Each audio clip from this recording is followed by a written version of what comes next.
बिस्मिल्लाहिर्रहमानिर्रहीम। रिस्पेक्टेड जजेस, अस्सलाम वालेकुम। रिस्पेक्टेड जजेस, मेरी प्रेजेंटेशन का जो सबसे पहला टॉपिक है वो है रिमांड। रिमांड के बारे में आप सब जानते हैं रेलिवेंट लॉ जो है वो सीआरपीसी का सेक्शन 61 है और 167, 344 है और इसके अलावा एक लैंडमार्क जजमेंट है जिसको मैं आगे चल के डिस्कस करूँगा। 1984 Pakistan criminal law journal page 2588। लेकिन रेलिवेंट लॉ ये है, लेकिन मैं अपनी प्रेजेंटेशन का जो आगाज़ है वो कॉन्स्टिट्यूशन ऑफ पाकिस्तान का जो आर्टिकल 9 एंड 10 है उससे करूँगा। आर्टिकल 9 ये कहता है कि no person shall be deprived of life और liberty save in accordance with law, जबकि आर्टिकल 10 जो है वो कहता है safeguards as to arrest and detention. Number 1. No detention without being informed of the grounds of arrest to the arrestee. Number 2. Arrestee shall not be denied right to consult and be defended by the counsel. Number 3. Arrestee will be produced before magistrate within 24 hours. Number 4. No detention after 24 hours without authority of the magistrate. Respected जजेस, बेशक ये मैंने आपके सामने article 10 पढ़ा है, लेकिन मेरी जितनी भी प्रेजेंटेशन होगी उसमें मैं जितने भी सीआरपीसी के सेक्शंस डिस्कस करूंगा, आप देखिएगा ये सारे का उनका अल्टीमेट जो ऑब्जेक्टिव होगा वो ये आर्टिकल 10 के जो सेफ गार्ड्स हैं, जो सेफ गार्ड्स दिए गए हैं as to arrest and detention, उनका अल्टीमेट पर्पस जो है वो यही होगा। यानी जो आर्टिकल 9 और 10 है वो एक पर्सन के ऊपर फंडामेंटल राइट जो है वो कंफर कर रहे हैं एज टू लिबर्टी, जबकि जो मजिस्ट्रेट है वो being guardian of that fundamental right वो उसको प्रोटेक्ट कर रहा है और वो उसकी जो डिटेंशन है उसको जांच रहा है कि क्या वो लीगल है या इलीगल है। तो ये जो आर्टिकल है ये डायरेक्टली जो आगे मैं जितनी भी प्रोविजन डिस्कस करूंगा उसको इसी तनाजर से हम देखेंगे कि आर्टिकल 10 के तहत कौन कौन से सेफगार्ड्स हैं जिसको प्रोटेक्ट किया जा रहा है। मसलन सबसे पहले आर्टिकल सेक्शन 61 सीआरपीसी का वो कहता है किसी को भी 24 आवर से ज़्यादा डिटेन नहीं किया जा सकता। तो अब ये बात उधर भी लिखी हुई है आर्टिकल 10 के अंदर। फिर वो कहता है 24 आवर से ज़्यादा नहीं किया जा सकता उसको डिटेन, लेकिन with except with the special order of the magistrate under section 161। तो उसको पेश करना होगा अगर उसकी 24 आवर के बाद उसकी डिटेंशन रिक्वायर्ड है, इन्वेस्टिगेशन कंप्लीट नहीं हुई, तो उसको 167 के तहत जो है वो कंसर्न मजिस्ट्रेट के सामने जो है उसको पेश करना होगा। उसके बाद फिर सेक्शन 167(1) है और वो ये कहता है कि रिमांड जो है can not be granted unless accused is forward to the magistrate. अब जो 161 है वो कहता है कि अगर इन्वेस्टिगेशन कंप्लीट नहीं हुई 24 आवर में तो एक्यूज को रिमांड के लिए जो है वो पेश किया जाएगा कंसर्न मजिस्ट्रेट के सामने। और अब एक क्यों उसको मजिस्ट्रेट के सामने पेश करना है वो अगली स्लाइड जो है उससे वाज़ेह हो जाएगा।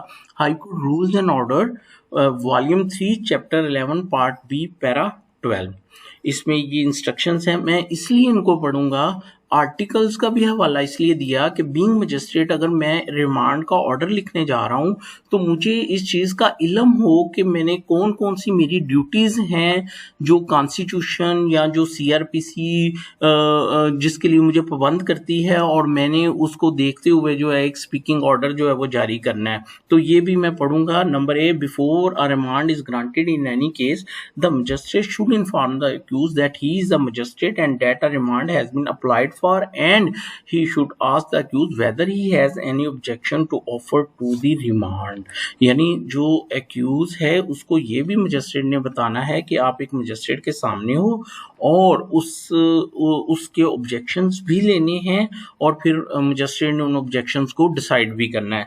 The order granting the remand should be written at the time it is announced in presence of the accused. ये सारा कुछ वो आर्टिकल 10 के जो सेफ गार्ड्स हैं उनको सिक्योर करने के लिए ये जो हैं ये instructions high court rules and order और सेक्शंस ये सारे दिए गए हैं।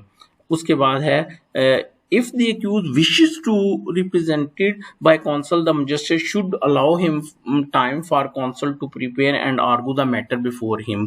Again वही बात है कि उसको right of counsel भी दिया जाएगा। और फिर एक और है right of accused to access the counsel and friends, और फिर उसको अपने counsel और friends से भी मिलने से जो है वो नहीं रोका जाएगा। दिस इज दी, ये high court rules and order हैं जिनके अंदर जो है वो ये इंस्ट्रक्शन दी गई हैं। और जब हम एक मजिस्ट्रेट के सामने एज ए मजिस्ट्रेट मेरे सामने एक अक्यूज पेश होगा तो मैंने इन सारी चीज़ों को जो है वो ख्याल रखना है और फिर उसके बाद रिमांड का ऑर्डर करना है। अब मेरी प्रेजेंटेशन का सबसे इम्पोर्टेंट पॉइंट और वो क्या है कि मजिस्ट्रेट ने जो ऑर्डर करना है that must be a speaking order, यानी ऑर्डर विद रीजन। अगर मैं ये कहूँ कि speaking order of the magistrate is a line of demarcation between the illegal and legal detention, तो गलत नहीं होगा। मजिस्ट्रेट ने ये देखना है कि पुलिस ने जो एक्यूज मेरे सामने जो है अरेस्टी जो है जिसको पेश किया है, क्या उसकी डिटेंशन जो है वो जस्टिफाइड है या नहीं है, फर्दर उसकी डिटेंशन जो है वो जस्टिफाइड है या नहीं है। तो उसके लिए सेक्शन 167 सब सेक्शन 3 जो है वो ये कहता है कि वो मजिस्ट्रेट जो है वो एक स्पीकिंग ऑर्डर विद रीजन करेगा। और एक जजमेंट है, ये भी इंपॉर्टेंट है, मैं इसको पढ़ना चाहूंगा। It is an established principle of law that remand is not to be granted mechanically on the request of the police, rather a magistrate is expected to perform his duty with eyes and ear open as required under the law after judicious application of mind and not in a perfunctory manner. A magistrate before granting a remand is under legal obligation to satisfy himself if under the circumstances remand is to be granted or not. Needless to mention that liberty of a person cannot be compromised merely on the formal request of a police officer. It is sacred duty of the magistrate to safeguard the fundamental right of life and liberty of a person as enshrined under Article 9 and 10 of the Constitution of Islamic Republic of Pakistan. तो पढ़ने का मकसद ये था कि being magistrate मुझे अपनी जिम्मेदारियों का एहसास हो, मुझे पता हो कि मैंने जो है वो एक स्पीकिंग ऑर्डर जो है वो करना है।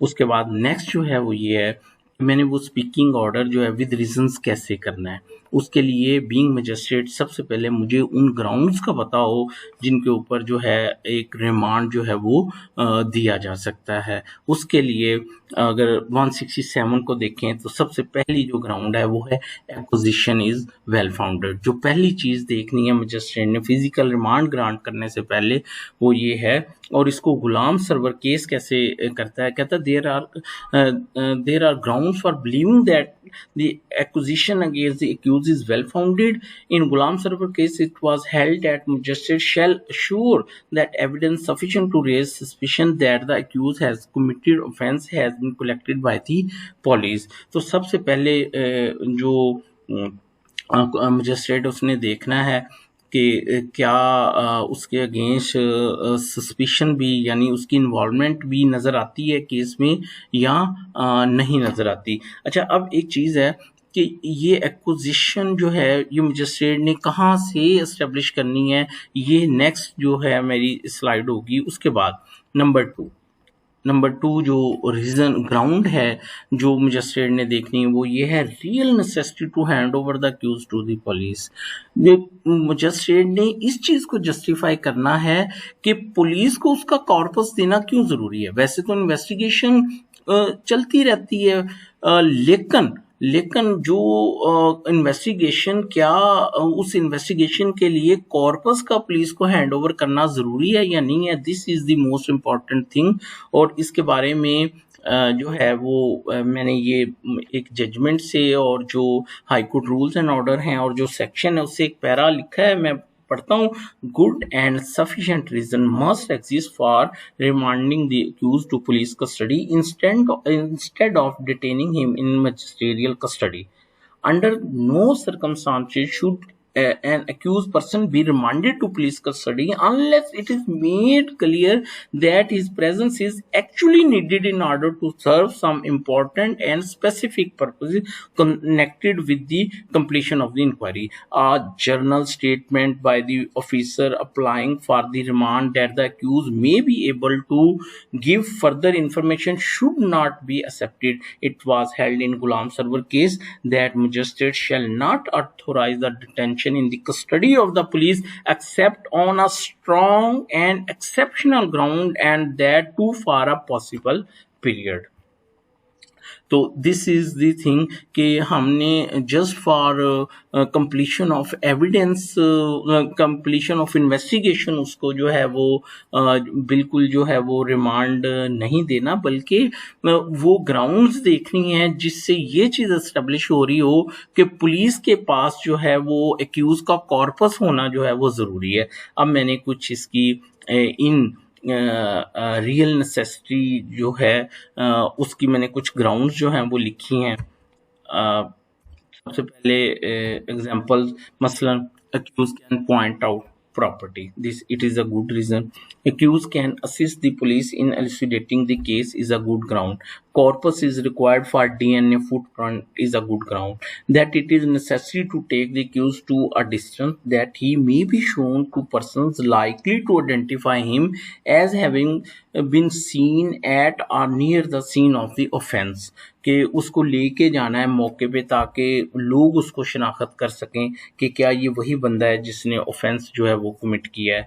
फिर that the accused has offered to point out stolen property और वेपन और other article connected with the case. तो ये ग्राउंड जो है कि ऑफर वो कर रहा है, मजिस्ट्रेट ने उससे अगर ये ग्राउंड ली जाती है पुलिस की तरफ से तो फिर मजिस्ट्रेट ने भी मौके पे उससे एक्यूज से पूछना है क्यों भाई आपने ये बात कही है कि आप रिकवरी वगैरह जो है वो करवाएंगे. अगर वो कहता है नहीं मैंने नहीं कहा तो फिर उसकी जो ये वाली ग्राउंड जो है उसको मजिस्ट्रेट जो है वो एक्सेप्ट नहीं करेगा. और यही जो ग्राउंड्स मैंने बताई हैं ये पुलिस रूल्स के अंदर भी जो है वो लिखी हुई हैं. अलफ के मुल्ज़म को फासला पर ले जाना ज़रूरी ताकि उसके ऐसे शिकायत को दिखाया जाए जिनके निस्बत इस्तेमाल हो कि वो इससे पहचान सकेंगे ये वही शख्स है जो मौका वारदात पे पाया गया, कि उसके खोजों का उन खोजों से मुकाबला करना ज़रूरी जो मौका वारदात पर या इसके नज़दीक पाए गए, कि मुल्ज़म ने माल मसरूका असला या दीगर अशिया मुतलका मुकदमा की पेशकश की है या कोई दीगर वजह. तो ये वो ग्राउंड्स थी. अब कुछ ग्राउंड्स ऐसी हैं जिनको हम ये नहीं कह सकते कि they are justified ground to hand over the corpus to the police. मसलन merely to say investigation is yet to be completed is not a sufficient ground to grant remand. Presence of accused is necessary to finish the investigation is not a ground. अच्छा, to force the accused to give a clue to stolen property is not a ground. Remand cannot be granted on mere expectation that time would show the guilt of the accused. अब पहले मैंने बताई हैं वो grounds जिनकी बुनियाद पे ये जो है वो फिजिकल रिमांड जो है वो ग्रांट किया जा रहा है. अब वेरी इंपॉर्टेंट क्वेश्चन, वो मटेरियल क्या होगा जहाँ से जो है वो मजिस्ट्रेट खुद को सेटिस्फाइड करेगा कि वो ग्राउंड जो हैं कि acquisition is well founded and there is real necessity to hand over the corpus of the accused to the police. ये दो ग्राउंड जो हैं वो स्टेब्लिश होती हैं. उसके लिए जो मटेरियल है जिसको वो कंसीडर कर सकता है, मजिस्ट्रेट ने कंसीडर करना है. Number 1, examination of the police diaries. और पुलिस रूल्स में लिखा हुआ है कि जब पुलिस ने रिमांड के लिए एप्लीकेशन देनी है तो उसने पुलिस डायरीज जो हैं वो साथ में जो है वो फॉरवर्ड करनी है. और इवन यहाँ तक जजमेंट्स हैं कि अगर उसने पुलिस डायरीज नहीं दी तो मजिस्ट्रेट जो है अगर वो हीनियस ऑफेंस नहीं है तो वो उसको डिस्चार्ज भी कर सकता है इस ग्राउंड के ऊपर कि उसने पुलिस डायरीज जो हैं उनको जो है वो पेश नहीं किया. और यही वो पुलिस डायरीज हैं जिसको वो पेरूज करके मजिस्ट्रेट इस नतीजे पे पहुंचेगा कि पिछले 24 आवर में जो उसने इन्वेस्टिगेशन की है क्या उसकी बुनियाद पे एक्विजिशन वेल फाउंडेड है या नहीं है, और फर्दर क्या real necessity for to hand over the corpus है या नहीं है. इसके अलावा मजिस्ट्रेट जो है जो प्रीवियस ऑर्डर है, जो पहले रिमांड वगैरह दिया जा चुका है, उसको भी कंसीडर करेगा मजिस्ट्रेट, उनकी बुनियाद पे ये डिसाइड करेगा कि क्या मैंने फर्दर डिटेंशन जो है वो ऑथोराइज करनी है या नहीं करनी। फॉर एग्जांपल अगर 6 दिन का रिमांड दिया गया और पुलिस ने अभी तक कोई उसमें प्रोग्रेस शो नहीं की, तो फिर मजिस्ट्रेट जो है वो उसको फर्दर डिटेंशन जो है वो ऑथोराइज जो है वो नहीं करेगा। अब उसके बाद मजिस्ट्रेट ने ऑर्डर कर दिया। अब उसके बाद उसने एक कॉपी उसकी वर्दी सेशन जज साहब को जो है वो भेजनी है। और क्यों भेजनी है, मैंने एक जजमेंट लिखी है, it will be the duty of the magistrate to forward a copy of his order granting remand to police custody to the वर्दी सेशन जज। Reason for the same is that if session जज considers order of the magistrate against the law, he may revise the same so motu by exercising power under section 439A CRPC। Next, अब जो मैंने बता दिया किन grounds के ऊपर remand जो है वो मजिस्ट्रेट ग्रांट कर सकता है। अब कुछ प्रिंसिपल्स हैं जिनको रिमांड ग्रांट करते वक्त जो है वो मजिस्ट्रेट ने जो है वो अपने माइंड में रखना है। Number 1, period of remand should be short as possible. उसके बाद longer the accused person has been in custody, stronger should be the ground required for further detention. Remand cannot be granted as a matter of course in token of cooperation with the police. Remand cannot be granted to extort confession. ये सारा गुलाम server case के अंदर ये सारी instruction दी हुई हैं। If no investigation conducted after having obtained remand, the magistrate shall refuse to grant further remand. तो अगर मैंने जो है वो 5-6 दिन का रिमांड दे दिया है और कोई पुलिस की प्रोग्रेस नहीं है, तो मैं वो गुलाम सरवर केस का इस इंस्ट्रक्शन का हवाला दे के तो मैं फिर उसकी रिक्वेस्ट फर्दर जो है उसको टर्न डाउन भी कर सकता हूँ। Request of remand by a competent authority. Only officer in charge of the police station or police officer not below the rank of sub-inspector can move a written application with a request to grant physical remand. Granting remand by magistrate having jurisdiction. Only a magistrate having territorial jurisdiction and competent to take cognizance of the offence can grant physical remand. Remand only in presence of accused.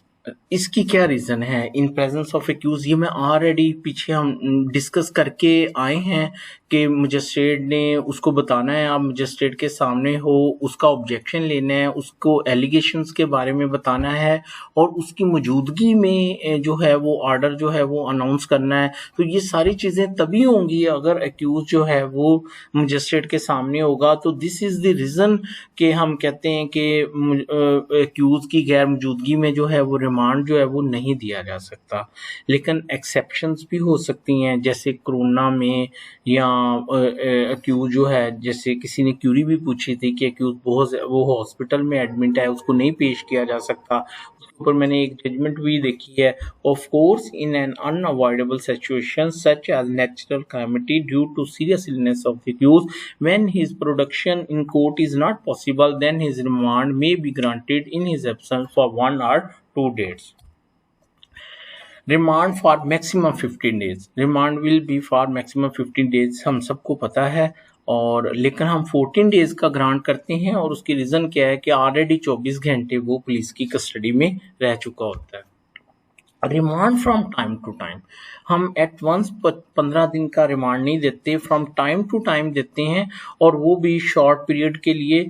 और उसकी reason क्या है? Purpose of remand from time to time is that magistrate may go through the diaries of the case with reference to its progress and necessity of further investigation, and if he think that detention is in police custody is unnecessary, he may make an order accordingly. तो interval के साथ remand का order जारी करने का मकसद ही ये है कि मजिस्ट्रेट की उसके ऊपर एक सुपरविजन हो कि क्या पुलिस उसमें कोई प्रोग्रेस भी शो कर रही है या नहीं। Remand for maximum 15 days as a whole, very important. As a whole से मुराद ये है कि अगर एक पुलिस स्टेशन है, वहां पे वो एक्यूज जब वो अरेस्ट हुआ उस केस में, उस वहां पे और भी उसके अगेंस्ट केसेस थे, तो arrest in one case shall be consider arrest in all cases to the extent of that police station. ये नहीं हो सकता कि वो एक केस में 14 दिन का रिमांड, 15 दिन का रिमांड पूरा करने के बाद वो अब दूसरे केस में जो है उसका रिमांड लेने जो है वो आ जाए। इसके ऊपर एक और ये जो एज ए होल वर्ड है, ये यही कंसेप्ट दे रहा है कि सक्सेसिव रिमांड जो है वो नहीं दिया जा सकता। इस पे एक जजमेंट भी है, मैं इसको पढ़ना चाहूंगा। It has become the shameless routine of several corrupt police officials that they arrest an accused in blind FIR, get remand for 15 days from any magistrate, show him released on papers under section 169 CFA and then arrest him in another blind FIR. If the magistrates go on remanding the accused into the custody of a police in each case by neglecting the word in the whole, then they also responsible for illegal detention of the accused. तो successive remand जो है वो नहीं दिया जा सकता। उसके बाद है रिमांड फॉर मैक्सिमम 15 डेज, ये पहले भी आ गया है। अब उसके बाद ये है गुलाम सरवर केस, ये है वो कहता है after the expiry of 15 days no remand shall be granted unless the application is moved by the police officer for further investigation. The application moved after expiry of 15 days of the arrest of the accused be treated as an application for adjournment under section 344. अगर 15 days के बाद भी उसने उससे investigation करनी है तो अब वो जो है वो जुडिशियल लॉकअप में जाके उससे इन्वेस्टिगेशन कर सकता है, लेकिन उसके लिए भी उसको एप्लीकेशन देना पड़ेगी और उसके ऊपर भी वही प्रिंसिपल अप्लाई होगा जो कि रिमांड इन पुलिस कस्टडी के ऊपर था कि वो ये एस्टेब्लिश करेगा, यानी रिकॉर्ड से एस्टेब्लिश होना चाहिए कि acquisition is well founded and there is real necessity for further investigation. उसके बाद है रिपोर्ट टू वर्दी सेशन जज।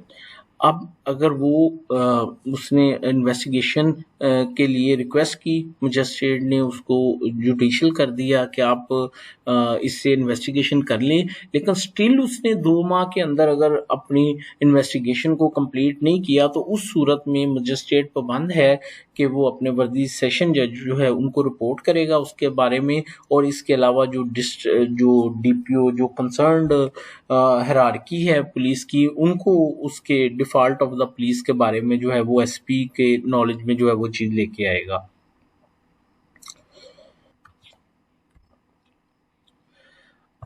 Very important point commencement of trial कि ये बात गुलाम सरवर केस में भी लिखी हुई है कि अगर चालान सबमिट नहीं किया गया तो अब जो मजिस्ट्रेट है वो इनकम्प्लीट चालान के ऊपर जो है वो उसकी कॉग्निजेंस ले लेगा और उसका जो ट्रायल जो है उसको स्टार्ट कर देगा। लेकिन क्वेश्चन ये है कि ये कैसे पॉसिबल होगा कि क्योंकि हमने रूटीन में तो ये देखा है कि चालान जो है वो बाद में थ्रू प्रोसिक्यूटर जो है वो फॉरवर्ड होके आता है। इसी तरह जो हाईकोर्ट रूल्स एंड ऑर्डर हैं उसमें भी ये लिखा हुआ है कि मजिस्ट्रेट के सामने जब अक्यूज आ गया और मजिस्ट्रेट ने ये भी समझा कि मैंने फिजिकल रिमांड जो है इसका जो है वो नहीं देना, तो उसके पास एक ऑप्शन ये है proceed at once to try the accused himself और सेंड हिम फॉर ट्रायल। तो वो खुद भी उसको ट्राई कर सकता है और उसको आगे भी अगर उसकी नई जुरिडिक्शन बनती तो वो आगे कोर्ट ऑफ सेशन के को उसको केस को फॉरवर्ड कर देगा। लेकिन ये ड्यूरिंग फिजिकल रिमांड या at the end of physical remand जो है ये कैसे पॉसिबल होगा, इसके लिए ये पुलिस रूल्स हैं।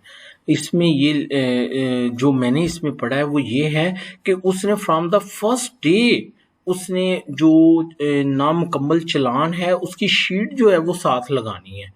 मैं इसको पढ़ता हूँ। नामुकम्मल चालान, जब अफसर तफ्तीशी को किसी मुलजम को ज़ेर दफ़ा 61 ज़ाब्ता फौजदारी मुकर्रर करदा म्याद से ज़्यादा अरसा ज़ेर हिरासत पुलिस रखने के इख्तियार की ज़रूरत पड़े तो वो हस्बे मंशा दफ़ा 107 ज़ाब्ता फौजदारी फार्म 25.56 पर नामुकम्मल चालान के जरिए जिसके साथ ज़िम्नियाँ और उसकी नकुलफ की जाएंगी अरसा मतलूब के लिए दरख्वास्त करेगा कि उसने जो एप्लीकेशन रिमांड की देनी है उसके साथ उसने ज़िम्नियाँ भी लगानी है और उसने चालान भी लगाना है, नामुकम्मल चालान भी लगाना है। मजिस्ट्रेट इस नामुकम्मल चालान पर अपना हुक्म तहरीर करेगा और हम लोग तो वो एप्लीकेशन के पीछे निकाल देते हैं प्रिंट, लेकिन वो कहता है कि वो चालान के ऊपर अपना हुक्म तहरीर करेगा। ये चालान पुलिस को वापस नहीं किया जाएगा बल्कि अदालती कार्रवाई का जुज़व शुमार होगा। पुलिस अफसर मजिस्ट्रेट के हुक्म की नकल तैयार करके पुलिस की तैयार करदा मिसल के साथ शामिल करेगा। जब मुकदमा बाला तजवीज़ मुकदमा के लिए भेजा जाएगा तो ये नकल मुकम्मल चालान के साथ लगाई जाएगी। ज़िम्नियात अदालती मिसल का जुज़व नहीं होंगी हिरासत पुलिस में मज़ीद। अब ये अगर रूटीन में हम उनसे ये चार्जशीट जो है इनकम्प्लीट चालान जो है ये उनसे लेना शुरू कर दें और एट द एंड हम मौके पे ही प्रोसिक्यूटर साहब को कहें कि जी आप इसको फॉरवर्ड करें, तो जो छोटे-छोटे पेटी ऑफेंसेस हैं, जो समरी ट्रायल हैं, उनको एट वंस हम उसके ऊपर जो है कॉग्निजेंस लेके तो उनको अगर वो वहीं पे डिस्पोज होने वाले हैं तो वहीं पे उनके ऊपर ऑर्डर कर सकते हैं, बजाय इसके कि हम पुलिस को स्पेयर कर दें और फिर वो लेटर ऑन अपनी मर्जी से जो है वो चालान जो है वो कोर्ट के अंदर जो है वो जमा करवाएं। और ये वो फॉर्म भी दिया हुआ है वही नामुकम्मल चालान का। अब एट द एंड जो है मैंने फिजिकल रिमांड के बारे में जो है वो मसलन एक ऑर्डर जो होगा मजिस्ट्रेट का फिजिकल रिमांड का उसके कुछ एसेंशियल्स लिखे हैं कि उसमें by name attendance of accused लगानी है, by name attendance of investigation officer, by name attendance of learned prosecutor, by name attendance of the learned counsel for the accused if any. उसके बाद फिर उसमें ऑर्डर में grounds agitated by the IO for physical remand उसका हवाला देना है। फिर para that the accused is asked for any objection, decision of the objection raised by the accused, ये भी उसमें अगर उसने कोई ऑब्जेक्शन जो है वो मेंशन किया है। और सबसे अहम जो है वो क्या है, justifying the ground that acquisition is well founded and there is real necessity for further investigation. उसके बाद mentioning the factum that a copy is sent to worthy office. उसके बाद mentioning the days for which the remand is granted, mentioning the date on which the accused is to be reproduced, direction to the IO to bring complete charges on next date of hearing. and thank you so much। मैं अपने seniors के मैं उनके knowledge को कभी भी नहीं पहुंच सकता और जो मेरी मिस्टेक्स हैं मैं चाहूँगा कि वो भी मुझे करेक्ट कर दिया जाए। Thank you so much. जज़ाकल्लाह।